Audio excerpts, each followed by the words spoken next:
China ये देख रहा है कि भाई यूएस कैसे वॉर लड़ता है, तो they are able to observe everything. अपने पास वो पूरा डेटा देख ऑब्जर्व करे जा रहे हैं, अपनी फुल वॉर स्ट्रैटेजी उसके अकॉर्डिंगली चेंज करे जा रहे हैं। चाइना ने देखा है कि कैसे यूनाइटेड स्टेट्स ऑफ अमेरिका के B-2 बॉम्बर्स वो कैसे फंक्शन करते हैं, कैसे मनूवर करते हैं। एज अ रिजल्ट उनके जो खुद के स्टेल्थ बॉम्बर्स हैं, Chinese H-20 long range stealth bombers, उसको अपग्रेड कर रहे हैं। सबसे बड़ा बेनिफिट आई थिंक चाइना को है डी-डॉलराइजेशन का। वैसे उसके बारे में हमने एक वीडियो बनाया, उसको जरूर चेकआउट करना। पर आज के डेट में ये इस वॉर में जो हो रहा है, स्ट्रेट ऑफ हॉर्मूज में जो हो रहा है कि भाई अगर आपको निकलना है, अगर आपका पेट्रोल, आपका जो भी क्रूड ऑयल है, अगर वो पेड फॉर है in Chinese yuan, petro yuan का कॉन्सेप्ट बहुत ही ज्यादा अपग्रेड हो चुका है अब, तो फिर आप निकल सकते हैं।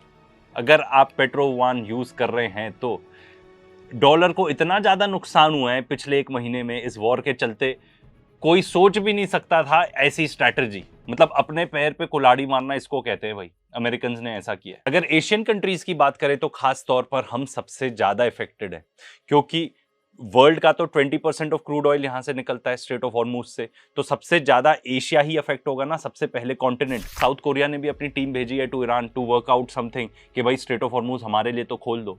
तो भाई बात सिंपल रहेगी कि हमारा जो टोल टैक्स है वो दे दो एंड अपना चाइनीज युआन में पे करना है वो कर दो। अगर साउथ कोरिया जैसा देश इन्वॉल्व हो जाता है इसमें, लाइन लग जाएगी सब एशियन कंट्रीज की, एक प्रोटोकॉल सेट हो जाएगा कि अगर आपको अपना सामान यहाँ से निकलवाना है स्ट्रेट ऑफ हॉर्मूज में तो आपको ये चीज करनी पड़ेगी। एंड देखो देश डेस्परेट है, मैं आपको बताऊं इंडिया भी डेस्परेट है, सब डेस्परेट है, क्योंकि अगर 20% यहाँ से कट डाउन हो जाता है ना फ्यूल, तो जब इमेजिन करो जब हमारे यहाँ लॉकडाउन हुआ था पूरे दुनिया भर में, तब पता है डिमांड कितनी खत्म हुई थी? 10%। तो पूरे दुनिया में लॉकडाउन से भी बुरी हालत हो जाएगी अगर स्ट्रेट ऑफ हॉर्मूज खुला नहीं तो। एंड खुलवाने के लिए बहुत सिंपल तरीका है, चाइनीज युआन में पे करो। तो भाई सबसे बड़ा बेनिफिशियरी कौन हो गया इस वॉर का? चाइना। अब ये सोचो जितने भी गल्फ कंट्रीज हैं, ठीक है, ये 5, सऊदी अरेबिया, कतर, सबसे पहले इनकी बात करते हैं। अगर इनको यहाँ से अपना सामान निकलवाना है, इसके अलावा हैं आपके UAE, बहरीन एंड कुवैत। अब ये तो देश बचेंगे कि नहीं इस पूरे वॉर के बाद, ये मुझे नहीं पता। अब गल्फ कंट्रीज को चाहिए कि भाई स्ट्रेट ऑफ हॉर्मूज चालू हो, ठीक है, उनको अपना वहां से ऑयल एक्सपोर्ट करना है एंड इंपोर्ट करना है फूड, ठीक है, एकदम मेजर बेसिक कमोडिटीज की बात करें तो भाई it is easier, way easier कि आप इनका ईरानियंस का टोल टैक्स पे करके आगे बढ़ो rather than fighting this war.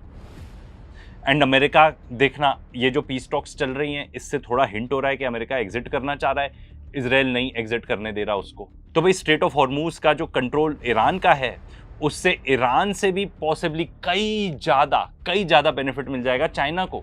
तो अगर आपको स्ट्रेट ऑफ हॉर्मूज को एक्सेस करना है, आपके पास चाइनीज युआन होना चाहिए। एज अ रिजल्ट अगर हम एशिया की बात करें तो at least even short to medium term में चाइनीज युआन बन जाएगी डोमिनेंट करेंसी। इंडिया की बात कर लो, हमको चाहिए वहां से ऑयल एंड गैस, भाई आप चाइनीज युआन में पे करो, सब मिल जाएगा। हमारा majority of oil and gas straight of Hormuz के ही थ्रू आता है, तो हमारे पास कोई ऑप्शन ही नहीं बचेगा। तो अभी हमने बात की मेजर एनर्जी कमोडिटीज की, ठीक है।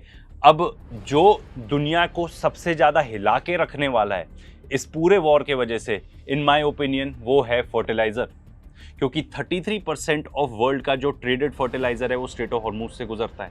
इंडिया में ऑलरेडी शॉर्टेज है फर्टिलाइजर की।